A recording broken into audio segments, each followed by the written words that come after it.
ఇంకొకటి ఏంటంటే delivery system, ఉమ్, local delivery system. ఇప్పుడు ఒక హోటల్కి వెళ్తే నువ్వు హోటల్లో డెలివరీ బాయ్ పై వరకు అలో చేయరు. ఓకే. రిసెప్షన్ లో ఒక చిన్న రోబో ఉంటుంది. ఉమ్, ఆ రోబో దగ్గరికి పోయి వాడు రూమ్ నెంబర్ కొట్టి ఓపెన్ చేస్తే ఆ డోర్ ఓపెన్ అవుతుంది. దాంట్లో మెటీరియల్ పెట్టేస్తారు రోబోలో. ఉమ్, దానికి ఎట్లా ఉంటుందంటే చెప్తాను. ఆ రోబో వెళ్ళి లిఫ్ట్ ని యాక్సెస్ చేస్తుంది. ఓకే. లిఫ్ట్ దగ్గరికి వెళ్ళంగానే దాంట్లో ఉన్న కంట్రోలర్స్ దాన్ని గ్రౌండ్ ఫ్లోర్ తీసుకొస్తాయి. ఉమ్, వెంటనే అది దాని లోపలికి పోతుంది. వెంటనే బటన్ కూడా ఇక్కడ నుంచే రిమోట్ యాక్సెస్ ఉంటుంది. Um, so second floor third floor అంటే థర్డ్ ఫ్లోర్కి వెళ్తుంది. డోర్ ఓపెన్ అవుతుంది, బయటకు వస్తుంది, నీ రూమ్ నెంబర్కి వెళ్ళిపోతుంది. ఉమ్, రూమ్ బెల్ తో ఇంటిగ్రేట్ అయి ఉంటుంది.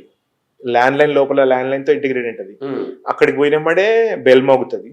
రెస్పాండ్ కాలేదంటే ఒక 1-2 minutes లో నీకు వెంటనే కాల్ వెళ్తుంది లోపలికి. ఉమ్, కాల్ వెళ్తే డోర్ ఓపెన్ చేసి నువ్వు అక్కడ క్యూఆర్ ఉంటుంది, నీ ట్యాబ్ ఉంటుంది లోపల హోటల్లో. ఆ ట్యాబ్ స్కానర్ తో ఓపెన్ చేయగానే ఓపెన్ అవుతుంది. ఓకే. సో మళ్ళీ అది వెళ్ళిపోతుంది.